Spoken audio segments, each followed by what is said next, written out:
Enam artis pernah terlilit utang miliaran rupiah sampai di penjara. Sukses di dunia entertainment ternyata tak cukup membuat deretan artis berikut berhasil mengelola keuangannya. Bahkan beberapa di antaranya sampai harus terlilit hutang hingga miliaran rupiah. Siapa saja artis pernah terlilit hutang hingga miliaran rupiah tersebut? Mengelola uang dan bisnis memang tak mudah dilakukan, termasuk bagi para artis berikut ini yang sempat mengalami kesulitan. Bukan hanya susah membayar hutang, beberapa artis bahkan sempat dituduh menipu dan masuk penjara. Seperti apa kisah deretan artis pernah terlilit utang hingga miliaran rupiah itu? Berikut ulasannya.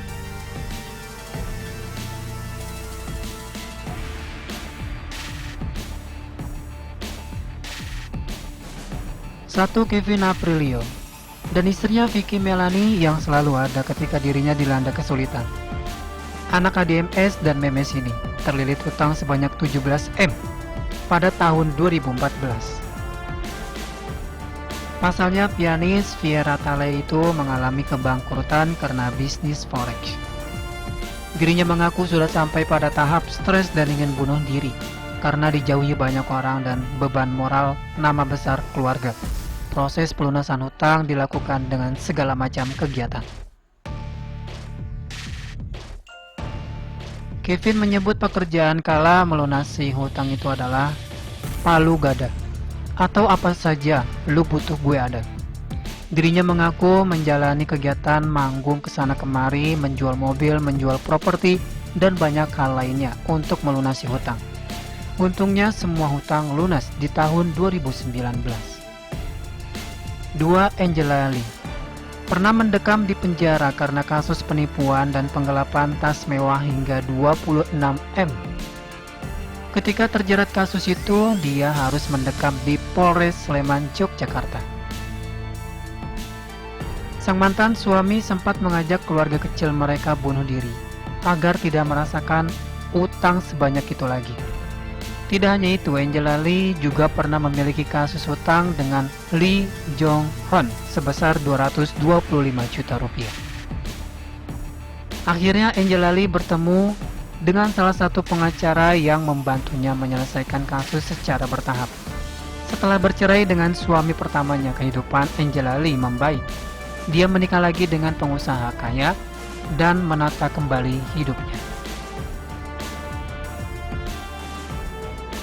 3. Delon Thamrin. Jebolan Indonesian Idol ini memiliki kebiasaan buruk, yaitu judi online. Ironisnya, hutang judi online yang dilakukan Delon dilunasi oleh mantan istrinya, yaitu Yeslin Wang. Kebiasaan judi online Delon Thamrin sudah terlihat sejak tahun pertama pernikahan mereka. Hutang itu memberatkan Yeslin Wang sebagai istri karena dia harus membayar hutang dan menghidupi rumah tangga mereka. Delon dikabarkan baru berhenti berjudi ketika sudah tidak memiliki uang. Penyanyi tampan ini mengaku ingin berhenti berjudi namun sulit dilakukan karena sudah kebiasaan. Akhirnya Delon Thamrin dan Yeslin Wang resmi cerai pada 24 Januari 2019. Pada 28 Januari 2019, Farhad Abbas dilaporkan oleh rekan sesama pengacara Elsa Sharif. Dalam laporan itu, Farhad Abbas dikatakan meminjam uang dengan jumlah besar, yaitu 10 miliar rupiah. Elsa mengaku memberi pinjaman kepada Farhad karena dirinya membutuhkan uang untuk beberapa keperluan. Keperluan yang dimaksud adalah membeli mobil, membeli apartemen, dan mengurus kasus. Setelah dipinjami oleh Elsa, ternyata mantan suami Nia, Daniati, malah tidak segera mengembalikan uang miliaran rupiah. Ironisnya, Farhad Abbas justru membantah telah meminjam uang ke Elsa Sharif. 5. Jonas Rivano disebut-sebut memiliki hutang hingga miliaran rupiah. Menurut rumor yang berkembang, Asmiranda sampai menjual rumahnya untuk melunasi hutang suaminya. Jonas diduga memiliki hutang miliaran rupiah pada lembaga pembiayaan setelah melakukan pembelian Harley Davidson. Namun sepertinya kasus ini sekarang telah berlalu. Kehidupan mereka berangsur pulih, apalagi setelah memiliki buah hati. 6. Jeremy Thomas.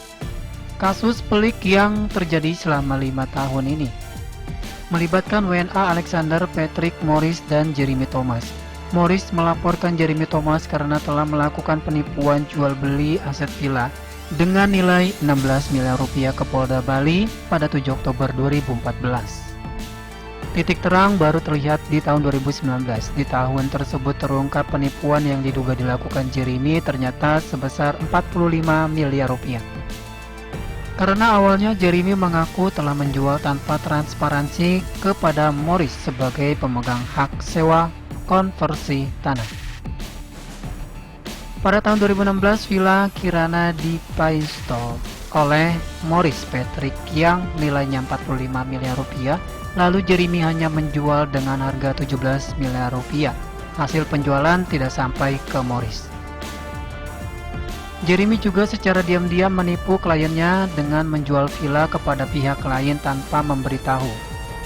Pada tahun 2017, Jeremy Thomas ditetapkan sebagai tersangka di Bali dan menjadi tahanan kota Jakarta pada 2019. Itulah deretan artis yang pernah terlilit hutang hingga miliaran rupiah. Bisa jadi pelajaran untuk kita nantinya.